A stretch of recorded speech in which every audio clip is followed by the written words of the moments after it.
ചെക്കൻ അവൻ മേക്കപ്പ് ചെയ്യാൻ തുടങ്ങിയിട്ടുള്ളൂ. ആ സുന്ദര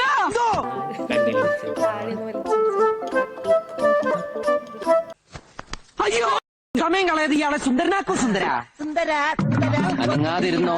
ഇന്നീ മീശമ ഞാനൊരു താജ്മഹാള് പണിയും. ആഹാ മുടുക്കനായിപ്പ സൂക്ഷിച്ച് ഇതേതാ ആരാ ഇവൻ എവനൊന്നും വണ്ടിയൊക്കെ നോക്കുകയല്ലോ. അയ്യോ അമ്മാവന്റെ മോനാ കല്യാണ ചെക്കൻ. എവനെന്ത് പറ്റി? അയ്യോ ഒന്നും പറ്റിയതല്ല, ഇത് പുതിയ സ്റ്റൈലാ. ഓ പുതിയ ഫ്ലാഷ്. ഇപ്പോഴത്തെ പിള്ളേരുടെ ഓരോരോ കാര്യങ്ങള്. ചുമ്മാ തരങ്ങി SSLC പരീക്ഷയ്ക്ക് പോലും ഞാൻ ഇത്ര ഉറക്കമുളച്ച് പഠിച്ചിട്ടില്ല. എന്താണ് ഇത്? പറഞ്ഞുതരാം, ഇങ്ങോട്ട് ഒപ്പിറി. ഇനി ആരാ വേണ്ട? സാക്ഷി എല്ലാം പറഞ്ഞുതരാം. കെട്ടുകൾ ഞാനൊരു ഡാൻസർ മാത്രമല്ല, നല്ലൊരു ഡോഗ് ട്രെയിനർ കൂടിയാകുന്നു. വിഷ് യു ഹാപ്പി അല്ലെങ്കിൽ ഒരടിപൊളി ലൈഫ്.